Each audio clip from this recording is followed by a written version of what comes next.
Diesel আবার 50 টাকায় পৌঁছায়, পেট্রোল 60 টাকায় পৌঁছায়, রান্নার গ্যাস 500 টাকায় মধ্যবিত্তের নাগালে, গরিব মানুষের নাগালে পৌঁছায়।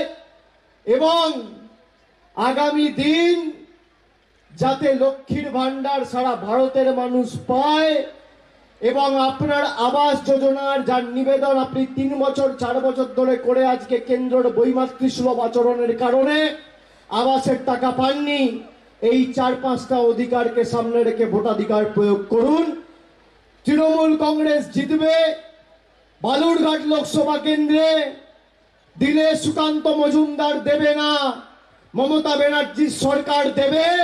আর বালুরঘাটের যারা বাড়ির জন্য নিবেদন করেছিলেন, অ্যাপ্লাই করেছিলেন, পেলে বিপ্লব মিত্রর হাত ধরে তৃণমূল কংগ্রেসের সরকারই দেবে। আর আমি আজকে এই ইটাহারের মাটি থেকে কথা দিয়ে যাচ্ছি যে আপনারা আপনাদের অধিকারকে সামনে রেখে ভোট দিন। মমতা ব্যানার্জির সরকার 25,000 কোটি টাকা খরচা করে যদি বাংলার 2 কোটি 12 লক্ষ মায়েদের, দিদিদের, বৌদিদের লক্ষ্মীর ভান্ডার দিতে পারে, আমরা 50,000 কোটি টাকা খরচা করে 30 লক্ষ মানুষের ছাদের ব্যবস্থা আগামী 6 মাসের মধ্যে করব। কোন দিল্লির দয়া দাক্ষিণ্যে আমরা বেঁচে নেই।